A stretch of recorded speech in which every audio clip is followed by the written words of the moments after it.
For today's vlog, itour ko muna kayo guys. Ipapakita ko lang sa inyo ang pinakauna-unahang mall namin dito sa lugar namin sa Hasaan. So magkasabay kami ni Jayford sa pagpunta dito, and yung ibang ESC naman is nauna na din sila sa amin. So ngayong araw is grand opening talaga dito sa mall. So makakapasok na tayo sa loob since grand opening ngayon. Dahil nga first time naming magkaroon ng mall, excited talaga ang lahat. So dito muna kami mag-ikot-ikot. First time kasi namin magkaroon ng mall dito guys.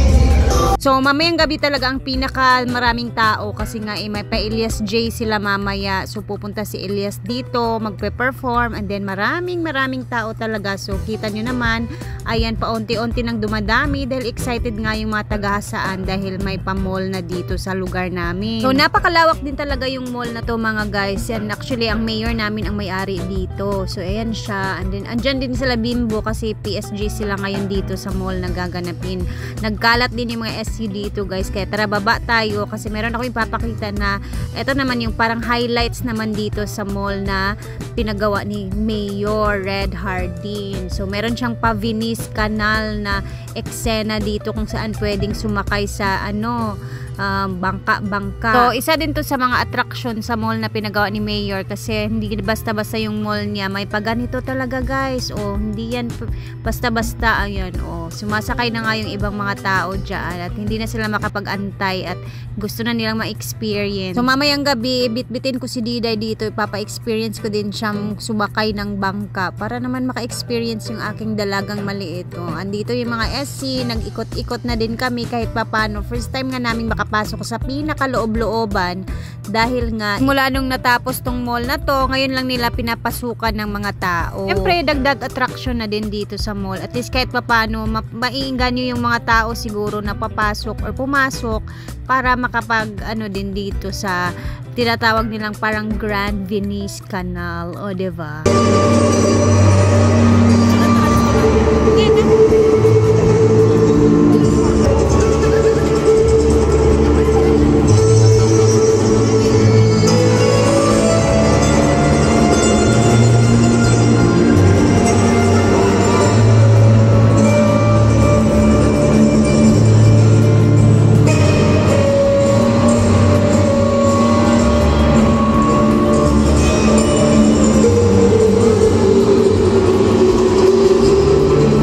Meron na din ditong mga bintahan ng mga damit, ayan, mga social-socialan na. So pwede na dito pumunta yung mga medyo rich people dito sa aming banda, sa aming lugar, Ayan na si Ma'am Chiji at namili na ng kanyang chinelas na bongga. Medyo lang talaga siya guys, pricey siya pag ganito. Ako naman is wala na talaga sa akin mga ganito. Was okay na sa akin yung ukay-ukay, second hand, parang hindi na masyadong siguro may mga panahon lang pag bet ko, pero wala na talaga akong gana sa mga ganito. Siguro yung anak ko na lang din, ganun. Thank you! Stephanie. Kaya nga, ikot-ikot mo na kami. Dapat, kayo dito. Ang kinis ko dyan, naiinis ako sa camera mo. Ang ganda mo dyan. Wait lang, makaka-camera ko. Hindi. Ayaw ko lang kasi kanina yung sabi ko. Hi guys! Yung kanya mo na kami yung gusto kayo. Pwesto niya. Break the massage sa massage. Punta tayo sa kanyang pwesto din mamaya. May pwesto siya dito.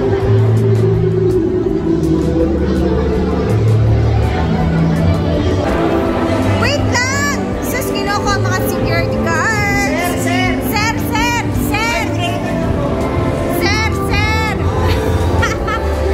Uy! Busy!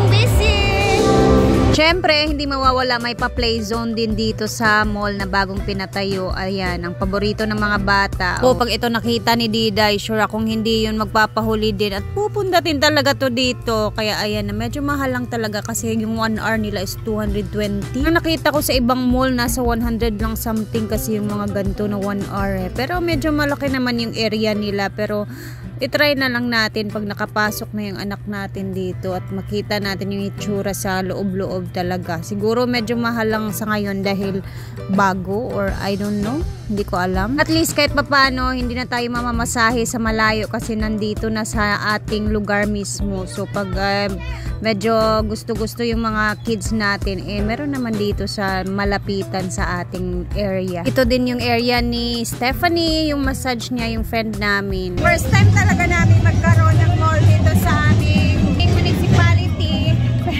Kaya sobrang excited din yung mga tao dito guys kasi syempre sino ba naman hindi may excite, may ganito na kayo sa ano ninyo, sa lugar ba, may pa-mall na hindi kayo napupunta sa malayo.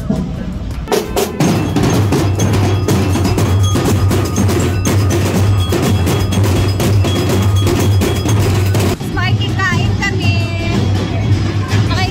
kami ngayon dahil opening ngayon, syempre may free food.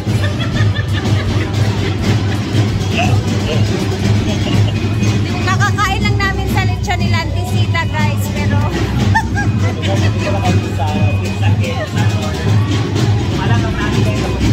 kaming tatlo lang. Pizza.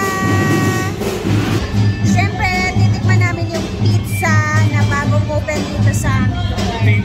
Ayan o, mga pizza nila. Ang dami nilang flavor. Wow! Ang dami! Pizza overload! Ayan! Yung iba namin kasamahan, nawala na, biglang umalis. Kami na lang apat na. Nandito guys. So kami lang ang kakain ng pizza dito.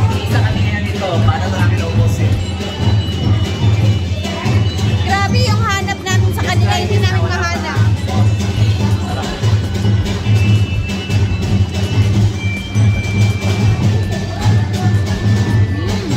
Sarap. Grabe. Sarap.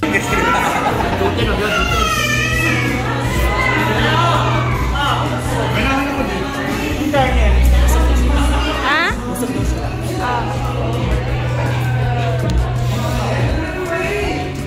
Grabe, ang sarap. Ang si G. Ito, ang sarap po. Ano flavor to? Spinach. Ito, spinach. Meron kaming libre. Isa. Yay! Gora. Dahil hindi namin naubos, bitbitin nila sa farm para makakain yung hindi nakakain. Ang sarap ng kanilang peach mango pizza. Pinaka-paborito namin dito. Babalik-balikan namin ito. Dahil nakalibre nga pala kami. Pinatikim sa amin. Buti na lang pinatikim sa atin. Thank you so much! Salamat! Sarap! Nakalibre pa kami! Oh my gosh! O ano na, mauwi na tayo? Dirira ko agi! Sige na, babay na! So ako'y diretso na sa bahay dahil since malapit naman na tayo, dito na tayo dadaan. Sila Argel, pauwi na din sila ng Hinaguan. So hindi na ako babalik doon. Diretso na tayo sa bahay. Kasi uwing-uwi na ako kasi si Diday. Si Mark kasi ngayon meron siyang trabaho. Nag-wiring na naman. So kailangan ko nang umalis. Ang dami palang tao dito guys. Ayan, later. Tingnan natin yung itsura dito sa saan. Mamayang gabi. Ang dami nang nagbebenta. May puto bongbong. Asa man ta